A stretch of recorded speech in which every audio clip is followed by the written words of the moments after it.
கர்த்தருடைய பரிசுத்த நாமம் மகிமைப்படுவதாக. 37ஆம் சங்கீதம் 19ஆம் வசனம். ஆபத்து காலத்திலே வெட்கப்பட்டு போகாதிருந்து பஞ்ச காலத்திலே திருப்தி அடைவார்கள் என்று சங்கீதக்காரனாகிய தாவீது சொல்கிறார். இந்த வசனத்தின் முற்பகுதியிலே அவர்கள் என்று ஆரம்பிக்கிறது. யாரென்றால் உத்தமர்களை குறித்து அங்கு சொல்லுகிறார். ஏனென்றால் உத்தமர்களின் நாட்களை கர்த்தர் அறிந்திருக்கிறார். அவர்கள் சுதந்திரம் என்றென்றைக்கும் இருக்கும். அவர்கள் ஆபத்து காலத்திலே வெட்கப்பட்டு போகாதிருந்து பஞ்ச காலத்திலே திருப்தி அடைவார்கள் என்று நாம் அதை புரிந்து கொள்ளலாம்.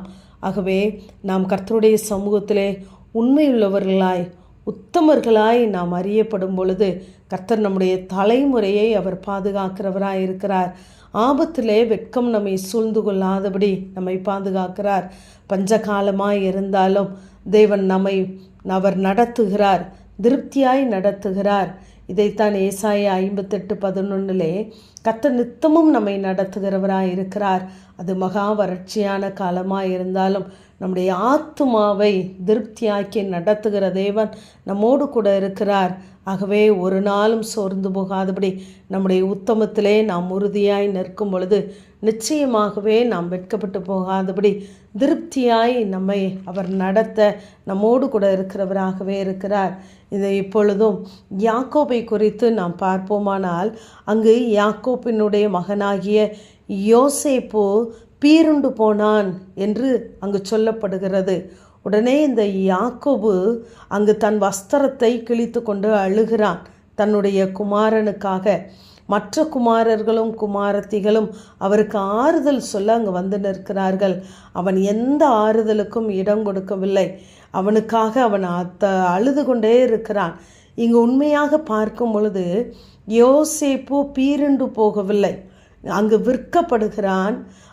ஏனென்றால் தேவ திட்டம் கர்த்தருடைய வசனம் அவனிடத்தில் நிறைவேறும் வரை அந்த வார்த்தை அவனை புடமிடப்பட்டது என்று நாம் வாசிக்கிறோம். ஆகவே தனிமைப்படுத்தப்பட்டு இந்த யோசேப்பு கர்த்தருடைய கையினால் அங்கே உருவாக்கப்பட்டு கொண்டு இருக்கிறான். அநேகருக்கு ஜீவரட்சணை செய்யும்படியாய் அவனை எகிப்திற்கு முன்னே அனுப்பினார் என்று நாம் பார்க்கிறோம்.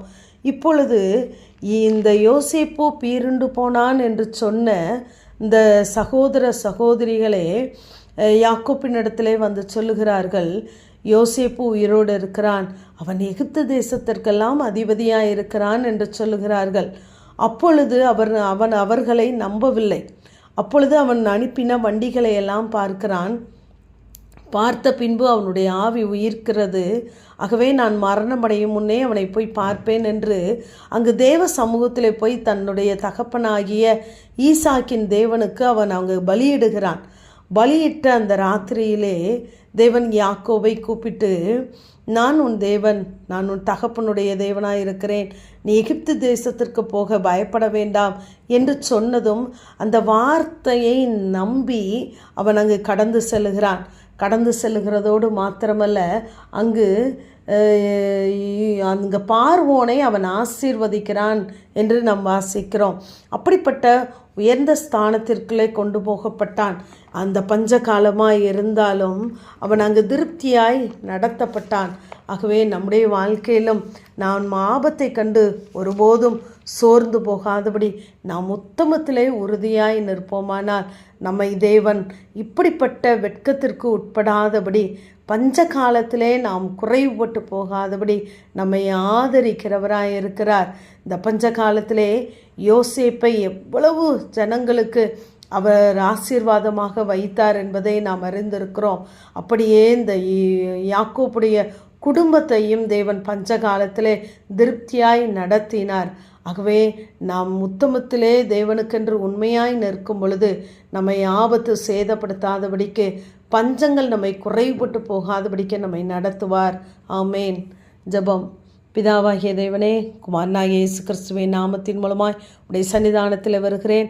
ஆபத்து காலத்திலே வெட்கப்பட்டு போகாதிருந்து பஞ்ச காலத்திலே திருப்தி அடைவார்கள் என்ற வேத வார்த்தையின்படி கர்த்தாவே மை நம்புகிற உடைய கண்களுக்கு முன்பதாக உத்தமமாய் நடக்கிற உடைய பிள்ளைகளை ஆபத்திற்கு விபத்திற்கு தீங்குகளுக்கு விலக்கி பாதுகாத்து திருப்தியாய் நடத்துவீராக.